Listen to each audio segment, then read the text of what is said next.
My name's Sam, I'm 32, and for as long as I can remember, my family made it very clear who the chosen one was. Spoiler, it wasn't me. My older brother, Daniel, was the golden child from the moment he entered the world. If he sneezed, my parents would rush tissues and soup. If I broke my arm falling out of a tree when I was 9, I got a lecture about being careless and how hospital bills don't pay themselves. That was the rhythm of our household. Daniel shined, and I was expected to stay in the shadows. The favoritism wasn't subtle. When Daniel went to college, my parents not only covered tuition, but they paid his rent in a downtown apartment and even gave him money for groceries that somehow turned into new sneakers and concert tickets. Meanwhile, I worked nights at a diner just to afford community college. If I asked for help, it was always some version of, "Sam, you need to learn responsibility." I learned it, all right. Every scraped-together dollar, every night shift, every skipped meal just to cover textbooks. It all hardened me. But Daniel? He floated. When he racked up thousands in credit card debt after investing in a pyramid scheme, my parents swooped in like superheroes and paid it all off. The message was clear. Daniel's mistakes were forgivable. Mine would have been proof that I was a disappointment. By the time he turned 25, they helped him put a down payment on a suburban house. When I turned 25, they sent me a card with $20 inside, signed, "Don't spend it all at once." I still remember laughing bitterly at that. The thing is, I stopped expecting fairness a long time ago. I learned to channel that resentment into something else, work. I kept my head down, took every odd job I could, studied business at night, and started tinkering with side hustles.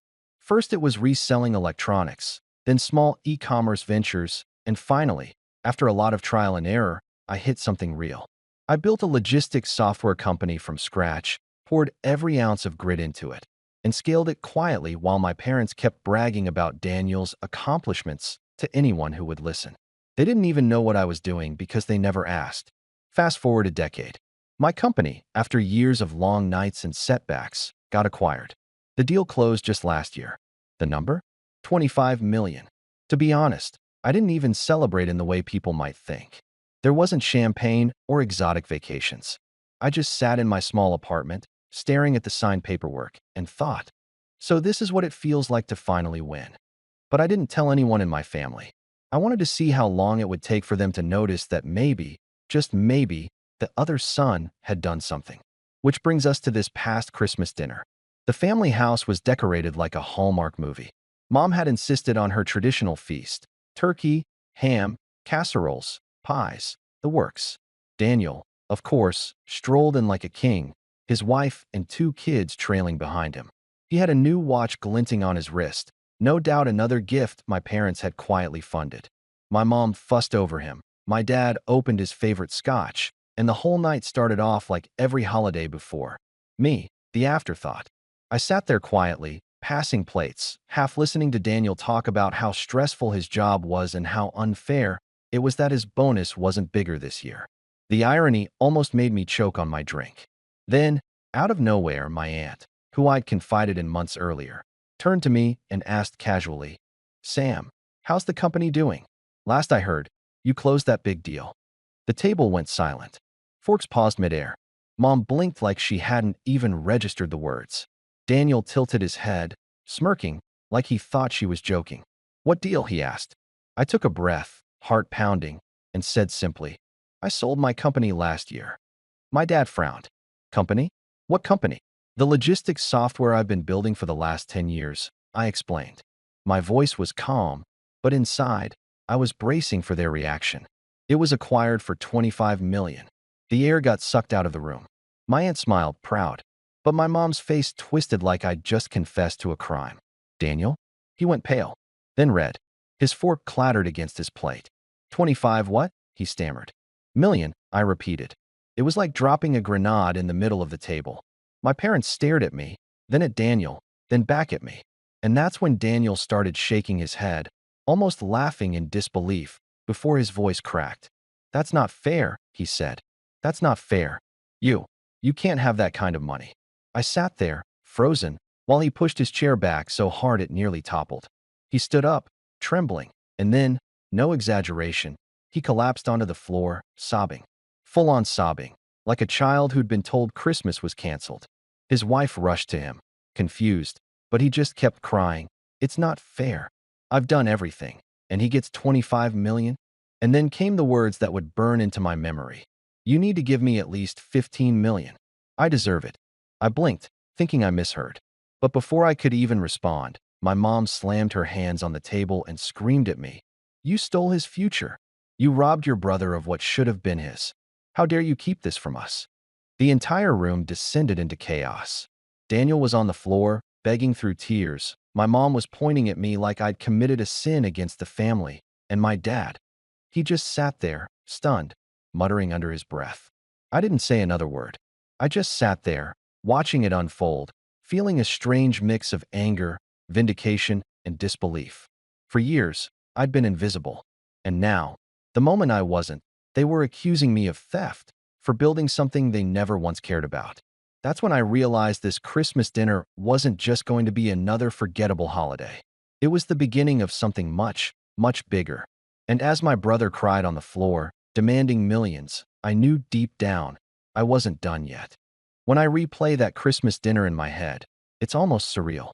You'd think if your child suddenly revealed they'd managed to pull off something huge in life, something you never had to fund, never had to carry, never had to even acknowledge, you'd feel some pride. Even if you had complicated feelings, maybe you'd at least nod and say, well done. But that wasn't what I got. Not even close. After the bomb dropped about the $25 million, the mood in the room shifted in a way I can't properly explain. You know those family gatherings where everyone's laughing and telling stories, and the atmosphere feels warm and predictable? That all evaporated. The warmth was gone. My aunt, bless her heart, kept trying to lighten the air by making a joke about Sam being the secret millionaire, but nobody else laughed. My mom's face looked pinched, like she'd just bitten into something sour. And Daniel, well, he stayed on the floor for a good 10 minutes, crying like a man who'd lost everything. When he finally pulled himself up, he didn't even look at me. He just sat there, red-eyed, trembling, muttering under his breath about how unfair life was. His wife was dabbing his forehead with a napkin like he was on his deathbed. My dad poured himself another glass of scotch, drained it in one go, and avoided eye contact with me altogether. Sam, Mom said finally, her voice sharp enough to cut through the silence. Why didn't you tell us? Why would you hide something like this from your family? I felt every eye on me. My fork sat idle against my plate. I swallowed and answered as evenly as I could. Because nobody ever asked. That should have been enough. But she slammed her palm on the table again, rattling the dishes. Don't be smart with me. You think this is some kind of game? You think we wouldn't care about something like this? I looked her straight in the eye and, for the first time in years, let myself be blunt. You never cared about anything I was doing. Every time I tried to share something, you brushed it off. You only had eyes for Daniel. The air grew colder. My mom's lips pressed thin, my dad sighed heavily, and Daniel finally snapped his head up, glaring at me like I'd insulted his very existence. You're jealous, he spat, his voice hoarse. You've always been jealous of me, and now you're trying to make me look bad. But guess what, Mom and Dad? He wouldn't have gotten that money if it weren't for me. I nearly laughed, but the sheer seriousness in his tone stopped me. What are you talking about? He smirked, a wet, broken smirk. You only worked so hard because you were trying to compete with me. I pushed you. So in a way, you owe this to me. That money, it's mine too. That was when Mom chimed in again, nodding furiously. He's right, Sam. Your brother inspired you, even if you don't realize it. He deserves a share. It's only fair. Fair. I echoed, my voice rising. Was it fair when you paid his rent while I was eating canned soup every night? Was it fair when you bought him a house and told me to be responsible? Was it fair when you erased his debts but let me drown in mine when I was starting out? You've done everything for him and nothing for me. And now, after I finally build something on my own, you want to call it his? My voice cracked on that last word. Not from weakness, but from the sheer emotional weight of saying out loud what I'd bottled up for decades. Daniel slammed his fist on the table this time. I'm not asking for all of it, Sam. Just 15 million. You'll still have 10 left. That's more than enough for someone like you. Someone like me? I repeated slowly. Yes, Mom hissed. Someone who wouldn't even have made it this far without this family's influence. I stared at her in disbelief. What influence? You didn't help me with anything. You didn't even know what I was doing. But she doubled down, leaning forward, her eyes burning. You grew up in this house. We gave you food, a roof, and education. You owe everything to us and to your brother. If you think otherwise, you're ungrateful. Ungrateful. That word hit harder than I expected. I'd worked 3 jobs at once, slept in my car some nights when rent was too high, skipped doctor visits because I couldn't afford them, and they had the nerve to call me ungrateful? At this point, my aunt finally snapped. Are you all hearing yourselves? Sam worked his tail off for years, and none of you even cared enough to notice. Now that he's successful, suddenly you're entitled to his money? It's disgusting. My mom whipped her head toward her, eyes flashing. Stay out of this, Margaret. You've always been jealous of our family. Jealous? My aunt scoffed. Of what? Watching you spoil one child rotten while ignoring the other. The room felt like a battlefield now. Daniel's kids were whisked away upstairs by his wife, who looked like she wanted nothing more than to vanish. My dad kept drinking, silent, but his silence spoke volumes. It was consent to the madness, as far as I was concerned. Dinner was abandoned. Plates sat half full, gravy congealing, wine glasses untouched. Daniel was muttering under his breath again, this time about how he was owed the money and how he'd never forgive me if I didn't share. My mom alternated between glaring at me and patting his shoulder like he was the victim of some great injustice. Then came the kicker. My mom leaned close across the table and whispered harshly, though loud enough for everyone to hear. If you don't give your brother what he deserves, you'll tear this family apart. Do you really want to be responsible for that? The manipulation was so blatant it almost made me laugh. But I didn't. I just sat back, folded my arms, and said nothing. My silence seemed to infuriate her even more. Over the next hour, the pressure only grew. My mom kept circling back, asking how I could live with myself if Daniel struggled while I hoarded money. Daniel sulked in the corner like a child denied dessert, occasionally throwing in passive-aggressive comments like, "Enjoy your millions while your family starves." The man literally had a house and a steady job. He wasn't starving. My dad, he finally muttered one sentence all night. Maybe you should just give him something, Sam. Keep the peace. That was the moment I realized just how deep the favoritism ran. Even in the face of logic, even with the truth laid bare, they still chose him. Always him. When I finally got up to leave, Mom tried one last tactic. She grabbed my wrist at the door and said, "Think about what's right, Sam. Your brother's future depends on you now. Don't be selfish." I pulled my arm free, looked her straight in the eyes, and said, "For once in my life, I'm going to be selfish." And I walked out into the cold December night, heart pounding, ears ringing with everything I'd just heard. But the story didn't end there. That Christmas dinner was only the beginning. The fallout in the days that followed made everything much, much worse. I didn't sleep that night after Christmas dinner. I lay in bed staring at the ceiling, my mind replaying every word my family had hurled at me like a broken record.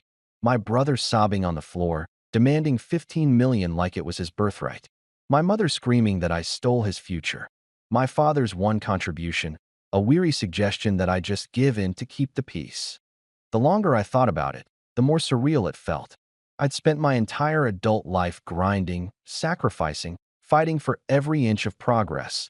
And now that I'd made it, my own family acted like I'd committed some crime. You'd think they'd be proud, maybe even a little surprised. But no. Instead, they twisted it into another weapon to use against me. By morning, I convinced myself that maybe, just maybe, they'd wake up embarrassed by their behavior. Maybe emotions had just run high and, with a little time, everyone would cool off. I was wrong. 2 days later, I got a phone call. It was my mom. "No, hello. No, how are you?" Just straight to the point. "Have you thought about what we said?" she asked. I knew exactly what she meant. About what? I replied, feigning ignorance. "Don't play dumb, Sam. Your brother is under tremendous stress. He hasn't slept. He feels betrayed. We've always taught you family comes first, and this is your chance to prove you believe that." My grip on the phone tightened. "So let me get this straight. You expect me to hand over $15 million just because Daniel cried about it? You make it sound so crude," she said sharply. "We're not asking for the world. Just enough so Daniel can feel secure. He's always carried this family on his back, Sam. He's earned it." That line nearly made me laugh out loud.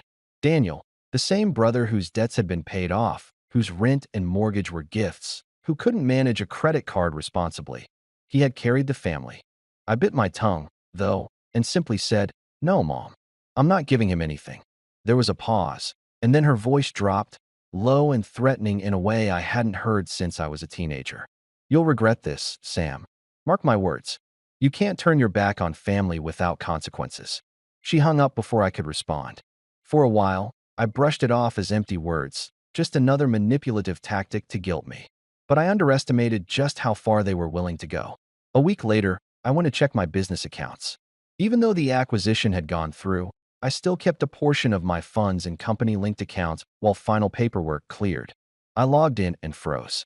Several transactions had been attempted, large transfers flagged for review. None had gone through, thankfully, but my stomach dropped when I looked at the requested recipient, Daniel's personal account. At first, I thought it had to be some kind of phishing attempt or fraud. But when I contacted the bank, they told me the requests had been made using security information that only someone very close to me could have known. And that's when it clicked. My brother, or worse, my parents, had tried to access my funds. I remember sitting in my office chair, hands trembling, feeling my face flush with heat. This wasn't entitlement anymore. This wasn't just words at a dinner table. This was theft, an active attempt to rob me of what I had worked for. And if the bank hadn't flagged it, I could have lost millions. I called my mom immediately. She picked up on the second ring. "Did you or Daniel try to access my accounts?" I demanded. Her silence was answer enough. Then she said, cool as ice, "We were just making sure things were allocated fairly." Allocated fairly? I snapped. "That's not your money. You had no right, none, to even touch it." "Don't raise your voice at me," she said, her tone sharp and commanding. "We did what needed to be done. Daniel is family. He deserves his share, and if you won't do the right thing, then we will." I couldn't believe what I was hearing. My own mother was openly admitting to trying to steal from me, and she said it as if she were discussing the weather. "You realize this is illegal, right?" I said, my voice shaking with fury. "You could go to prison for this." "You wouldn't put your own family in prison," she said smugly. "Besides, who would believe you? You've always been bitter, always tried to paint yourself as the victim. If it comes down to it, we'll make sure everyone knows how selfish you really are." That line cut deeper than I care to admit. Not because I believed it, but because I knew how easily they could spin the narrative. To outsiders, Daniel was the charming golden boy, the one everyone praised. I was the quiet one, the one who kept to himself. Who would they believe? The son who'd been celebrated his whole life? Or the one who'd been overlooked and now suddenly had money? I hung up before I said something I couldn't take back. That night, I couldn't shake the sense of betrayal. My own family had crossed a line I never thought they'd cross. And it didn't stop there. Word started to spread among extended relatives, cousins, uncles, people I hadn't spoken to in years. They all suddenly remembered I existed. I started getting messages like, "Hey cuz, heard about your big payday. Let's grab lunch." Or worse, "Your brother mentioned you were being stubborn about helping family." That true, it became clear. My mom and Daniel were poisoning the well. They were spinning the story to make me out as the greedy villain, hoarding money while poor Daniel suffered. They conveniently left out the part where he lived in a house my parents bought him, or that he was gainfully employed. To hear them tell it, Daniel was practically destitute, and I was a miser sitting on a pile of gold. The worst blow came when I showed up at my parents' house unannounced a few days later, desperate to confront them face to face. I wanted to look them in the eyes and ask how they could justify stabbing me in the back like this. When I pulled into the driveway, though, something caught my eye. A brand new luxury car parked out front. I didn't recognize it, but the license plate frame still had the dealership's name on it. Inside, sitting at the table, was Daniel, grinning ear to ear, jangling the keys. "Nice ride, huh?" he said, smirking. Figured I deserved to treat myself. My blood ran cold. "How did you pay for that?" I asked slowly. He leaned back in his chair, stretching like a cat who'd just eaten a canary. "Family takes care of each other. Mom and Dad knew you'd come around eventually, so they helped me get a head start." My gaze snapped to my parents. Mom crossed her arms, defiant. Dad wouldn't look me in the eye. "You used my money, didn't you?" I asked, voice trembling. Mom didn't flinch. "Consider it in advance. You'll understand one day." That was it. The breaking point. It wasn't just about the money anymore. It was about trust, respect, basic decency. They had taken what was mine without permission, justified it in their twisted way, and expected me to swallow it. I stood there, fists clenched, heart hammering, staring at the people I once called family. And in that moment, I knew something inside me had shattered. There was no going back. What they didn't know was that while they were busy betraying me, I was already thinking several moves ahead. I remember standing in that dining room, the keys to Daniel's brand new car glinting in his hand like some trophy he didn't earn, my parents glaring at me as if I were the criminal. My chest felt tight, like I couldn't get a full breath. That moment wasn't just betrayal, it was a breaking point. Something inside me snapped, but instead of rage, what washed over me was a deep, suffocating hollowness. I didn't shout. I didn't argue. I just turned around and walked out of the house. My footsteps felt heavy, like I was dragging a chain behind me. When I got to my car, I sat in the driver's seat with my hands on the steering wheel, staring at the front of the house. All the memories from my childhood rushed back. The nights I'd done homework alone in my room while my parents cheered at Daniel's football games, the birthdays they'd forgotten until dinner time, the excuses they'd made whenever I asked for help. And now, even after everything, after finally carving out a life of my own, they had the audacity to steal from me and call it fair. I drove home in silence, the winter night pressing against the windows. My apartment felt colder than usual when I stepped inside. I didn't bother turning on the lights. I just collapsed on the couch and sat in the dark, staring at nothing.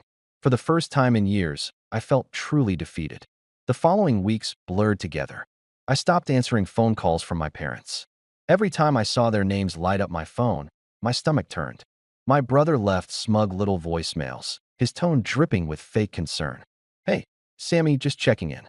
Look, I know you're upset, but you can't hold on to that money forever. Family shares, you know." He said it as if he was the reasonable one, as if I were the problem. I avoided extended family too. The whispers were already circulating. My cousin messaged me out of the blue with, "Dude, why are you being so cold? Daniel says you're refusing to help the family. After everything your parents did for you." That line hit me harder than it should have. After everything they did for me. What exactly was that? A roof over my head when I was a child?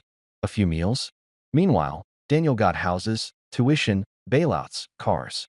I didn't bother replying. Work, which used to be my escape, didn't even feel like a refuge anymore. Every email I opened, every investor call I joined, was tainted by this gnawing thought. What if they try again? What if they come after me in court? Could they manipulate the narrative enough to make it look like I owed them? I double-checked every account, every legal document, adding extra layers of security. I barely slept. The exhaustion ate at me. I stopped going out. I stopped seeing friends. I didn't tell anyone what was happening because, frankly, I was embarrassed. Who wants to admit that their own family would stoop so low? It felt humiliating, like I was the butt of some cruel cosmic joke. One night, around 2 in the morning, I found myself sitting at my kitchen table with a notebook, writing down everything. Every slight, every instance of favoritism, every betrayal. It was messy at first, just scribbles, but then it turned into something more organized. Almost like a case file. Part of me was trying to make sense of it, to see the pattern clearly. Another part of me, though I wouldn't admit it yet, was quietly planning. The lowest moment came when I bumped into an old friend, Josh, at a cafe. He hadn't heard the family gossip yet. We chatted, caught up, and then he asked, "So, how's your family doing?" I froze. My mouth went dry. For a second, I almost said good, out of habit, but instead, I just muttered, "Complicated." Josh smiled sympathetically and said, "Yeah, families are messy sometimes. But at the end of the day, they're all we've got, right?" I nodded, but inside I wanted to scream. The truth was, I felt like I didn't have a family anymore. They'd chosen greed over me, again and again. And now they'd taken it to a level I couldn't forgive. That night, back in my apartment, I realized I was mourning them. Mourning parents who never really saw me. Mourning a brother who treated me like a rival instead of kin. Mourning the idea of a family I never truly had. It was grief, plain and simple, but it came with a strange clarity. If they wanted to see me as the selfish villain, fine. If they wanted to call me ungrateful, fine. I wasn't going to keep breaking myself to prove otherwise. But I also wasn't going to let them strip away what I built. Slowly, I started taking small steps. I contacted a lawyer I trusted, explained everything. Every attempt at accessing my accounts, every manipulative demand, every theft. He listened carefully, then leaned forward and said, "Sam, you need to protect yourself. Legally, financially, and personally." So I did. I started moving assets into trusts they couldn't touch. I updated passwords, locked down accounts, installed extra verification layers. I even drafted documents that would make it impossible for them to lay claim to anything if I were gone. It was tedious, draining, and heartbreaking to even think about, but it gave me a flicker of control in a situation where I'd felt powerless. Emotionally, though, I was still at rock bottom. I stopped celebrating small wins. I stopped cooking. I lost weight. My apartment became cluttered, dishes stacking up, laundry undone. Some mornings, I didn't even want to get out of bed. My brother's smug face haunted me.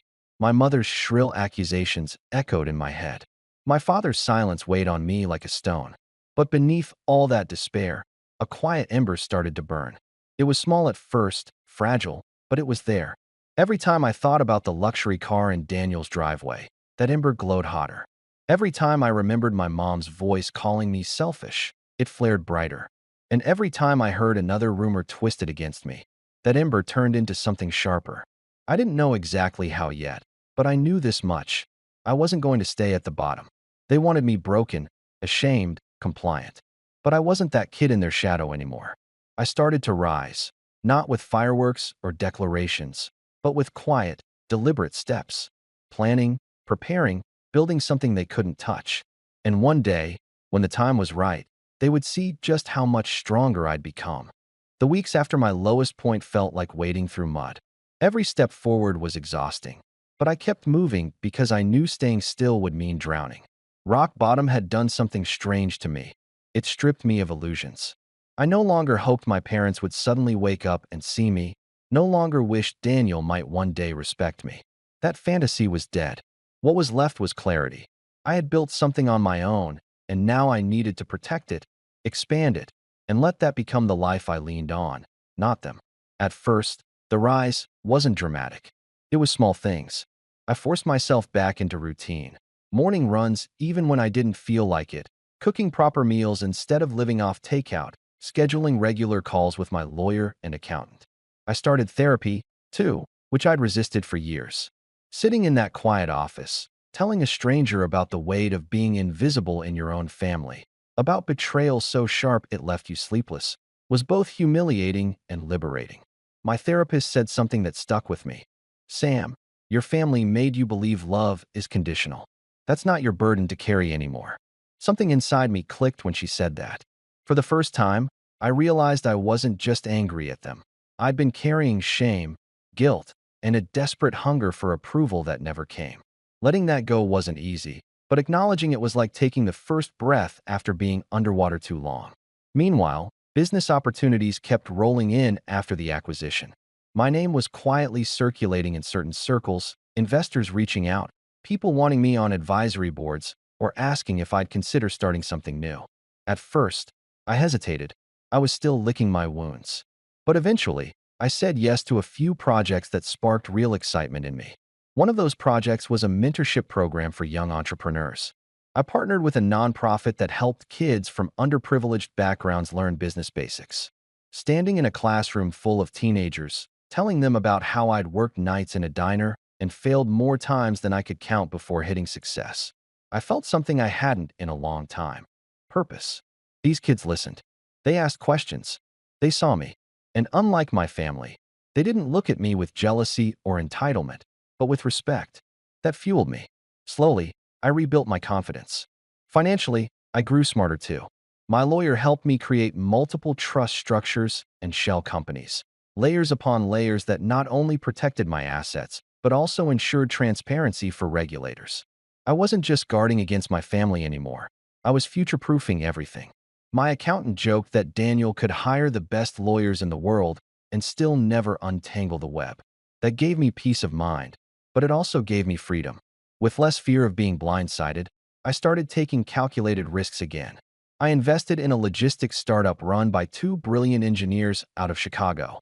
I quietly bought into a commercial property that was undervalued but sat in the path of a new development project. I even dipped into the tech space again, not as the face of a company this time, but as the silent power behind it. The funny thing about success is that it snowballs. Once people know you've pulled off one big win, doors start opening everywhere. I went from being the ignored son to the guy people sought out for advice. And the more I said yes to the right opportunities, the more leverage I gained. On a personal level, I started traveling. At first, it felt indulgent, something Daniel or my parents would sneer at, but I realized I wasn't doing it to flaunt wealth. I was doing it to breathe. I spent weeks in Japan, wandering through Kyoto temples, journaling in quiet gardens. I hiked in Patagonia, something I dreamed about for years but never thought I'd have the time or money for. I even took cooking classes in Italy, learning how to make pasta from scratch. Every trip felt like reclaiming pieces of myself I'd been too scared to embrace. I also reconnected with old friends I'd drifted from. Some were surprised by my success, but most were just happy to see me doing well. Unlike my family, they didn't demand a cut. They wanted to share stories, laugh about the past, and dream about the future. Those friendships reminded me what real connection looked like, something my family could never give me. Meanwhile, my parents and Daniel didn't back down. They kept spreading their narrative. I heard from more distant relatives who messaged me with thinly veiled judgment. It must be nice to have all that money and not share with your family. One even said, "Your mom told me you've changed since the deal. You're too proud now." At first, those words stung. But then I realized, let them talk. Their gossip was powerless against the reality of what I was building. Every lie they told, every manipulation they spread, only highlighted how little control they had over me anymore. And then something shifted. A mutual friend of Daniel's, someone who'd always been in his corner, reached out to me privately. "Sam," he said, "I know your brother's been bad-mouthing you, but honestly, people are starting to see through it. He complains too much. Everyone knows he's had everything handed to him, and now that you've made it, he just looks bitter. Be careful, but people are on your side more than you think." That moment was like a crack in the dam. For years, the narrative had always favored Daniel. But now, people were starting to notice the truth. The golden child's shine was fading, and the shadows he'd thrown over me were lifting. By spring, I felt stronger than I had in years. My projects were thriving. My health was better. My mind was clearer. And I realized something. Power wasn't just about money or influence. It was about freedom. Freedom from the chains of needing their approval. Freedom from their manipulation. Freedom to define myself on my own terms. But with that freedom came an idea I hadn't let myself consider before. If I had the power to rise above them, I also had the power to turn the tables. For the first time, I stopped thinking only about defense and started imagining offense. Not petty revenge, but something deeper. Something that would expose the truth for everyone to see. The ember that had burned quietly at rock bottom now roared into a fire. And I knew the day was coming when I wouldn't just protect what I'd built. I'd make them regret ever trying to take it from me.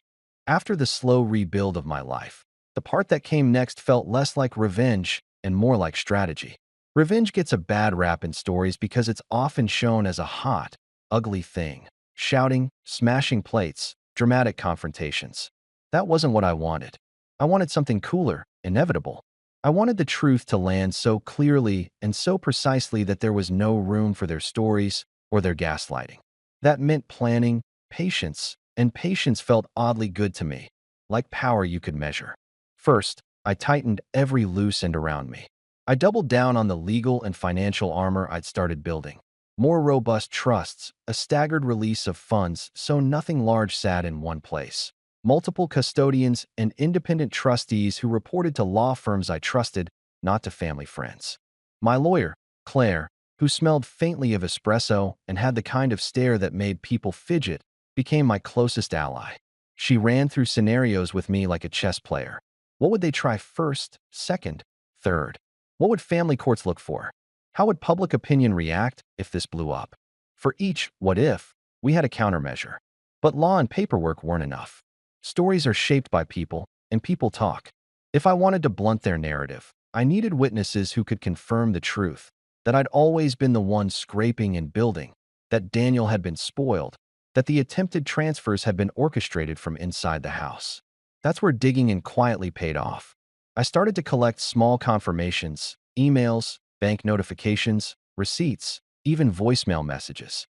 I asked my accountant to provide a timeline of every payout and loan the family had made to Daniel over the years, with dates and amounts. The accountant, A sensible woman named Priya pulled it together reluctantly at first, then with a kind of clinical disgust when she realized how much had flowed in one direction. The spreadsheet she made was damning. Mortgages paid off, credit cards cleared, rent paid for years, a down payment wired from an account with my parents' names listed as the origin. We labeled each entry with a note about whether it was a gift or a loan. And when nothing in writing existed, we marked it as oral promise or family assistance. It was messy, but the pattern was impossible to miss. Next, I hired a private investigator. I don't like the idea of sleuthing into people's lives. It felt icky at first, but the PI wasn't digging for gossip.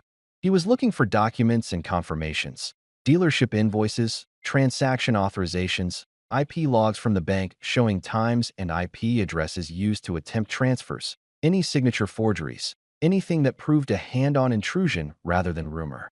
He found the dealership receipt for Daniel's new car and, crucially, a string of emails between the dealership and my parents confirming payment arrangements.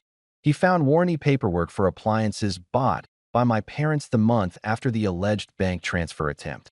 These receipts matched the dates of suspicious bank activity. It was the kind of mundane paperwork people don't think about, but mundane things are evidence in uncomfortable, practical ways. I also started quietly talking to people who knew my family from outside the house. Old neighbors, a teacher from high school, the woman who ran the little bakery where Mom loved to gossip. Nobody wanted to be dragged into a fight, but most were willing to confirm simple facts: that Daniel never worked nights, that my parents had frequently offered financial help to him, that they'd celebrated him in ways they never did me. Those confirmations were small, human things, no one's morality on trial, just context. I recorded conversations where people agreed to be recorded, again, legally and with consent, so there would be no he said, she said later. At the same time, I played a longer game, reputation. I began telling the truth about myself, publicly but on my terms. I did interviews, but not the flashy kind where you tout numbers. I spoke about failures, about long nights, about the charity mentorship work that had become important to me. The more I talked about the truth of my journey, about working in a diner, sleeping in the car, paying my own way, the more the public narrative shifted. People liked a comeback story, they liked grit. My mom's little campaign of "he's changed" started to look like sour grapes when juxtaposed with the reality I was telling, that I had built something from the ground up without family help. It wasn't a PR stunt. It was reclaiming my voice. There were other, quieter levers I pulled too. I started contacting people in my brother's professional circle, vendors, small clients, the landlord of a commercial property where he'd briefly sublet a small office years ago. I didn't threaten anyone. I just asked for honesty. The landlord admitted that Daniel had a habit of late payments and had once been rescued by my parents. A vendor confessed that the big idea Daniel claimed credit for was actually something I'd pitched to him years earlier during a casual conversation. Little by little, those threads built a fabric of reality I could point to. Meanwhile, Claire and I filed two quiet but strategic legal items. One was an injunction request to the bank demanding a forensic audit and full logs of the attempted transfers. We framed it not as a family dispute, but as suspected financial fraud. The bank, alarmed at the prospect of liability, obliged and produced records showing IP addresses that traced back to the house and timestamps that lined up with calls my mother had made the day before. The other move was preemptive, a formal notice to my parents warning them to cease and desist from any further attempts to access or coerce me regarding my funds. It was a gentle-sounding legal letter, polite, precise, unemotional, but beneath the calm prose was a clear message. I was serious. One of the most satisfying discoveries came from an unexpected source: Daniel's mortgage agreement from years ago. In the small print, there had been a guarantor clause that my parents had used as collateral. They'd signed as guarantors for family reasons, which is how the house purchase had been funded initially. But in the fine print was language that, under certain circumstances, allowed the guarantors to claim reimbursement if the borrower defaulted. It was a messy, morally questionable provision, essentially a backdoor that let them later classify funds as advances to themselves rather than gifts to Daniel. Claire's eyebrows shot up when she read it. "They've been cleaning their tracks," she said softly. "But that actually helps you." It was a weird sort of victory to find evidence that their careful bookkeeping could be used against them. I also began to quietly tip the scales of public perception in ways I couldn't have predicted. A former colleague of mine, someone who'd left the startup world to become a reporter, reached out after one of my public talks. "There's a story here," he said. "Not a smear, but a human piece about family dynamics and wealth, how success changes relationships. If you're ever ready, I'd like to profile you." I hemmed and hawed. I didn't want to weaponize public sympathy, but the possibility of a neutral, third-party profile that told the plain truth, without my family's spin, felt useful. It could be the kind of article that tilted conversations at family gatherings and among relatives who were on the fence. Still, with all the evidence and the allies and the legal layers, nothing felt final. I wasn't hunting for petty payback. I wanted a reckoning that left no ambiguity, that they had tried to steal from me, that their claims were self-serving, and that the moral authority they'd wielded for years was, in fact, purchased and fragile. To get that reckoning, I needed a method that combined legal consequence, social exposure, and undeniable documentation. That's when the plan started to take shape in my head, a multi-front move that wasn't about theatrics, but pressure. First, the bank audit and the forensic logs would provide the legal backbone. Second, a carefully placed profile in a reputable outlet would present the narrative to the public in a way that couldn't be written off as vindictive. Third, a civil suit for attempted theft and fraud would force them to either face depositions under oath or settle quietly. Depositions meant sworn testimony. Sworn testimony meant they couldn't simply lie without consequence. Fourth, I'd line up the witnesses, my aunt, the landlord, the dealership owner, so their stories matched the paper trail. I spent nights mapping the sequence like a military campaign, assigning contingencies for every likely countermove my parents might take. Would they go to a lawyer and file for a declaratory judgment? Probably. Would they try to reach out to my investors to smear me? Maybe. Could they file for slander? The thought made Claire laugh. Truth and documentation are great defenses against that. But there was one thing that still nagged me: the human element. Even with evidence, family fights get messy, people get hurt, and the collateral can be more than financial. I didn't relish the idea of the aunt who'd once been kind being dragged into court, or my father's slow decline accelerating under stress. That's why my strategy had boundaries. I wanted truth and restitution, not ruin. I wanted accountability that made them confront what they'd done, not humiliation for the sake of spectacle. In the end, I kept returning to the same image, not a headline screaming family feud, but a quiet courtroom where facts were laid out, where humans had to answer for choices. That image felt fair and final in a way no melodrama could. And so I set the last pieces in motion. The bank audit came back with the logs pinned to my parents' IP.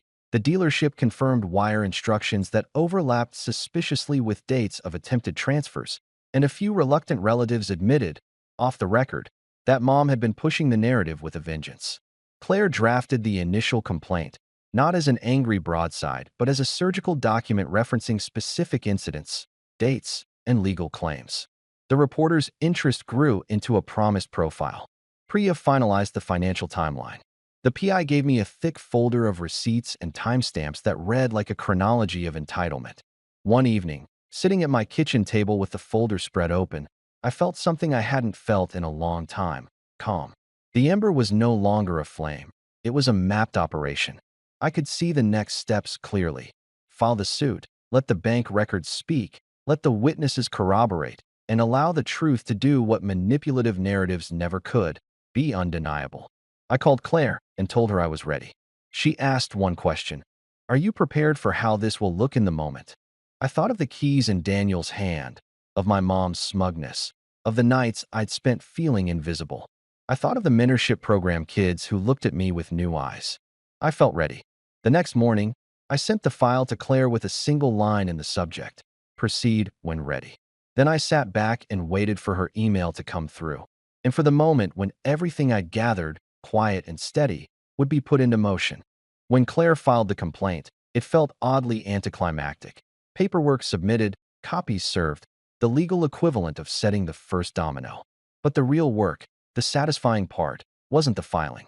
It was watching the machine we'd built begin to move with quiet inevitability.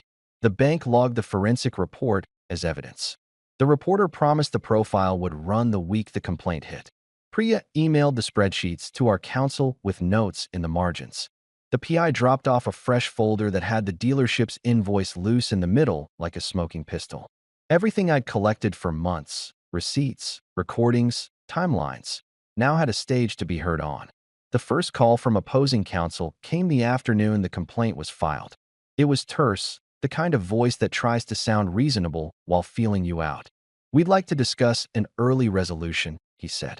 "Your client must understand the family damage this will do." It was the same old play, weaponize guilt, attempt to deflect. Claire's response was cool and clinical. "We can discuss a resolution," she said, "but it must account for attempted unauthorized transfers, misappropriation of funds, and the emotional distress caused. We've got logs, receipts, and witnesses." She didn't raise her voice. She didn't need to. The man on the other end of the line tried a softer tone, but it didn't change anything. He asked for a meeting. We scheduled one. Before the meeting, Claire walked me through strategy like a general. "Don't do theatrics," she said. "Let the evidence speak. If they come with offers, we evaluate them. If they try to threaten, we file countermeasures. And remember, this is a civil case, not a carnival. People respect facts more than fury." Her calm steadied me. For the first time since the keys in Daniel's hand, I felt like I was not simply reacting, but directing. The meeting took place in a small conference room with a glass wall that made everything feel visible, intentionally so. Opposing counsel brought one of their own, a woman known for shepherding delicate family disputes into settlements. My parents showed up with Daniel perched beside them like a wounded animal who still believed himself entitled to comfort. Their faces had that brittle composure of people who want to appear reasonable in front of strangers. Mom kept trying to meet my gaze and failing. Dad avoided my eyes entirely. Daniel kept clearing his throat. We sat down. The lawyer for my parents opened with a plea for family unity and a vague threat about the pain public litigation can cause. Claire handed over the bank logs first, with a steady, practiced gesture. The room grew quiet as the auditor's timestamps and IP addresses scrolled across the lawyer's tablet. Claire explained, succinctly, that the attempted transfers had originated from an IP address registered to their home, and that dealership wires coincided with calls placed from the same numbers. She didn't make accusations, she presented facts, and then sat back. Mom's face went an odd shade. "Those timestamps. There must be an explanation," she said. Her voice trembled between disbelief and anger. We were worried. We were trying to help. It was the same justification she'd used before, softened for a meeting room. I felt a strange detachment listening to her. Every excuse they offered had been rehearsed. They'd practiced how to sound repentant without admitting culpability. I'd heard it at dinner, in phone calls, in voicemails. Nothing new. Then Claire called my aunt to the stand. Well, not a legal stand, but she had the folder with the recorded conversation. My aunt's voice, calm and honest, described the timeline. How I'd confided in her months ago about the deal, how she'd been shocked that my parents had reacted the way they did, how Mom had begun making comments about fair shares. Hearing my aunt recount this truth in a neutral room felt like a private exoneration. The opposing counsel shifted, uncomfortable. We didn't get an immediate settlement. Instead, the meeting dissolved into threats veiled as logic, negotiations cloaked as concern. "If we settle quietly," Dad's lawyer said, "we can avoid the spectacle." Claire replied, "If they settle, it will be a settlement that accounts for documented harm and closes the door on further attempts to access his funds." She looked at me, waiting. I nodded. I wanted two things from any settlement: transparency and safeguards that kept my family away from my finances in the future. If they wanted to stop the lawsuit with money, fine, but only if it came with signed agreements, public corrections, and legal assurances. No secret deals. No hush money. The reporter called the night after the meeting and said his piece would run the following Thursday. He'd interviewed me at length about the grind, the mentorship work, the slow accrual of small wins, and had balanced it with quotes from the aunt, the landlord, and a couple of the vendors. He promised fairness. He meant it. This wasn't a hit piece. It was a human interest profile that showed how success affects family dynamics and how entitlement can be masked as righteousness. I read the draft and felt strangely exposed and vindicated at once. When the article published, the reaction was immediate. Messages flooded my phone, not just from friends, but from people I hadn't heard from in years. They offered support, disbelief at my family's behavior, and, more importantly, concrete evidence that people outside the family were on my side. Comments highlighted the receipts, the bank logs, and the timeline that discredited my parents' narrative. The press isn't magic, but the combination of clinical evidence and human storytelling shifts opinion in ways cold facts alone don't.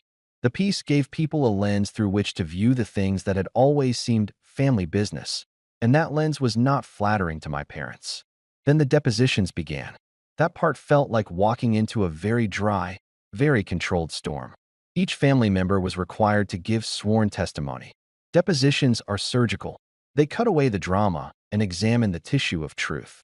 I sat in an adjacent room while Claire guided the process, watching through a one-way glass as my parents answered questions. Opposing counsel tried to frame my actions as sudden cruelty, but the documents told a more precise story. The PI's receipt sat on the table like small, undeniable facts. The dealership invoice, the IP logs, the mortgage guarantor clause. Every time a question required a factual answer, the evidence bent the light toward the truth. I'd always imagined that if it came to a legal showdown, I'd be exhausted by the rhetoric, that the emotional cost would be unbearable. But the opposite happened. There was something strangely cleansing about sworn testimony. Under oath, words mattered. Lies had consequences. The idea of my mother and brother being forced to answer specific questions about dates, phone calls, and payments made me feel less like a victim and more like an arbiter of truth. During one deposition, something unexpected happened. Opposing counsel, trying to undermine my aunt's credibility, asked about a long-ago family dispute that had nothing to do with the case. It was a cheap tactic to paint her as biased. Instead of flinching, my aunt, calm, measured, and honest, recounted specifics about my early years. The nights I worked, the college tuition I paid myself, the nights I'd slept in my car. Her words landed like stones. People in that room shifted. The air changed. It was one of those moments where the cumulative weight of small truths suddenly became impossible to ignore. Outside the legal theater, everything else tightened. My parents' friends started to distance themselves. Invitations to family events dried up. Daniel's online persona, previously polished and blameless, revealed cracks as people who knew the family began to whisper and then speak openly. It's funny how power sometimes evaporates on its own when the social scaffolding supporting it is shaken. For years, my parents had relied on that scaffolding. Their neighbors, church friends, casual acquaintances who knew just enough to repeat a sympathetic line. The documentary evidence and the profile pierced that illusion. There were offers along the way. Opposing counsel called with settlement numbers that were generous if all I wanted was money and silence. Think about the emotional cost, he said. A quiet settlement protects everyone. Claire forwarded the offers with annotations. If they accept, insist on public correction and enforceable protection measures. Otherwise, decline. I thought about the car keys, the attempted transfers, the looks at the dinner table. I thought about being powerless and then about the calm, legal scaffolding I now controlled. I thought about the mentorship kids who deserved to see me stand up for myself. What I didn't think about was humiliation. I didn't want to humiliate anyone for sport. I wanted accountability. The idea of a settlement that included a formal admission of wrongdoing, joint statements correcting the record, and legally binding protective measures appealed to me far more than a quick financial fix. It would mean my parents had to confront what they did, publicly. It would mean there was a record. It would mean they couldn't repeat their manipulations. The day before the scheduled mediation, opposing counsel called with an odd tone. He floated the idea of a televised family reconciliation special, a chance to show unity, he said, and tried to tempt with language about healing for the public. Claire, without missing a beat, said, if they want to heal, they can start by withdrawing the attempted transfers, paying restitution for unauthorized expenditures, and publishing a correction with our agreed language. Then we'll talk. Reconciliations on camera are for television, not legal compromise. The guy tried to recover the pitch, but it was clear they were grasping for optics. They'd misjudged that chill I'd cultivated, the one that measured risk and didn't bend to spectacle. Mediation morning arrived crisp and cold. I drove to the center alone, hands steady on the wheel. I'd rehearsed nothing. Rehearsed truths don't need rehearsing. Claire carried the folder. Opposing counsel carried the counteroffers like chess pieces. My parents carried something else, defensiveness stitched with fear. Daniel clung to the idea that some payment would restore him. The mediator opened with platitudes about family and restoration. Then we began, and the slow, methodical reality of it took over. Each time my parents' lawyer tried to reframe an incident as a misunderstanding, Claire produced a date-stamped email, a bank report, a dealership invoice. The mediator's face, neutral at first, grew increasingly concerned as the timeline unfolded. Opposing counsel shifted strategies, then lost a little more ground. At one point, Dad's voice cracked. The stiff veneer started to chip. Mom tried to maintain control, but a question about the source of the dealership wire made her hands tremble. Daniel, who'd been leaning on the idea of entitlement like a crutch, suddenly looked small. He kept asking, "Can't we just fix this? Can't we come to an agreement?" The tone in his voice was part panic, part calculation. Claire let them talk themselves into a corner. She didn't gloat.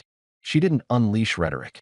She simply asked for specific commitments: restitution for unauthorized purchases, a signed correction to be distributed to family and certain community contacts, and, most importantly, a legally enforceable no-contact clause regarding my financial accounts. Opposing counsel tried to pivot. Dad's lawyer muttered about pride and dignity. Claire's face stayed calm. "You either agree to these terms," she said quietly, "or we proceed to depositions and trial. The evidence speaks for itself."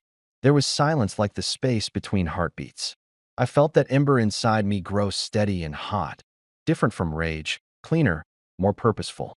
The mediator asked if my parents understood the seriousness of a deposition under oath.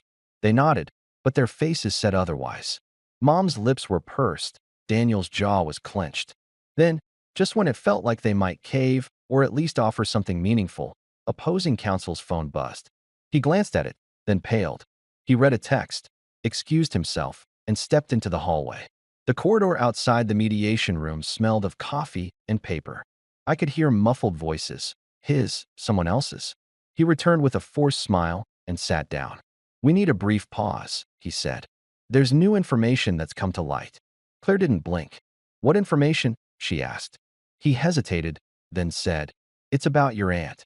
His tone tried to be neutral but carried something else: calculation. I felt my stomach drop in a way I hadn't felt in months. For a moment, the careful architecture we'd built seemed precarious. Then Claire's face hardened, not with anger, but with focus. "If this is an attempt to intimidate or deflect," she said, "we will pause this mediation and proceed with whatever filings we need." Opposing counsel looked at me, then back at Claire. He said, "we should step out." The mediator agreed. The room emptied, leaving me and Claire alone for a second. She looked at me with an unreadable expression. "Whatever they bring," she said quietly, "we'll handle it. Don't react. Wait." I breathed in, slow and steady. And as the hallway filled with the murmurs of lawyers, I realized this was the true test. Would I let them drag more people into this labyrinth to protect their story, or would I stand firm and let the evidence do its work? The pause stretched on, like the quiet before a storm. I didn't know what the text said, who it implicated, or how far they'd be willing to go to deflect responsibility. But I knew this: I'd come too far to be startled into surrender. And at that exact moment, right as the mediator returned and the room refilled with cautious faces, the door at the back of the conference room opened, and someone stepped in with a folder that made opposing counsel's smile slip. The folder that the opposing counsel's assistant carried in was slim but heavy with implication. I felt my chest tighten for a moment. Was this some desperate attempt to sling mud, to drag my aunt or another witness through the dirt in order to save face? Claire didn't flinch, though. She leaned back, arms crossed, and waited. The mediator asked the assistant to explain. The man cleared his throat and set the folder down. "This," he said, "is a statement from the bank confirming the attempted transfers originated from the defendant's home IP address, and that both parents' personal devices were used in the login attempts. The dealership has also confirmed in writing that funds for the vehicle came directly from their joint account, not from any loan or third party." The room went still. I caught my mother's face first. Her skin went pale, lips thin, eyes darting to Dad. He stared down at the table like it might open and swallow him. Daniel shifted in his seat, fidgeting, trying to look confused, but his eyes betrayed him, wide, panicked, cornered. Claire slid the folder toward herself and glanced over the pages with the cool detachment of someone who already knew what was inside. Then she looked up and said simply, "That corroborates everything we've claimed. Thank you." The mediator turned to my parents. "Do you contest this evidence?" My mother opened her mouth, closed it, then opened it again. The words that came out were thin, desperate. We were just trying to ensure fairness. We didn't mean. Intent does not change the action," Claire interrupted softly. Her voice wasn't cruel, it was final. The mediator leaned back in his chair. "At this point, the record is clear. Unauthorized access attempts were made. Misappropriated funds were spent. The bank and dealership have confirmed. The only question left is how you wish to resolve this before trial." Daniel slammed his palm on the table. "This is ridiculous. He's my brother. He has 25 million and he can't even give me 15? Do you know how humiliating this is for me? Everyone thinks I'm." His voice cracked, tears threatening. "I deserve it. I deserve it." I stared at him. For years, I'd envied him, hated the golden glow around him. But now, all I saw was a man-child, stripped of the scaffolding my parents had built for him, thrashing because reality didn't bend the way it always had. For the first time, I didn't feel envy. I felt pity. The mediator held up his hand. "This isn't about who deserves what. This is about facts. Mr. Sam has brought evidence of theft and misrepresentation. Unless you wish to proceed to trial, I suggest you listen carefully to the terms." Claire slid a typed page across the table. "Our terms remain the same. Restitution for the unauthorized purchases, a written and notarized statement admitting fault and retracting defamatory claims, and a binding agreement prohibiting any future contact with Mr. Sam's financial institutions or accounts. Any violation of that agreement will result in immediate legal action." My mother's hands trembled as she read. "You want us to sign something that says we stole from our own son? Do you have any idea what that would do to our reputation?" Claire's gaze didn't waver. "Your reputation is already in jeopardy. Signing this shows accountability. Refusing means trial, depositions, and likely public exposure of everything you've done." For a long moment, no one spoke. The only sound was Daniel's shaky breathing and the faint shuffle of paper. Then, finally, my father whispered, "We can't win this." My mother snapped her head toward him, horrified. "Don't you dare." But he cut her off. "It's over. We're not dragging this into court." The mediator nodded gravely. "Do you agree to the terms, then?" Silence stretched, heavy and suffocating. My mother's eyes met mine for the first time all day. Her glare wasn't just anger. It was betrayal, the kind she believed belonged to me. But behind it, I saw something else, fear.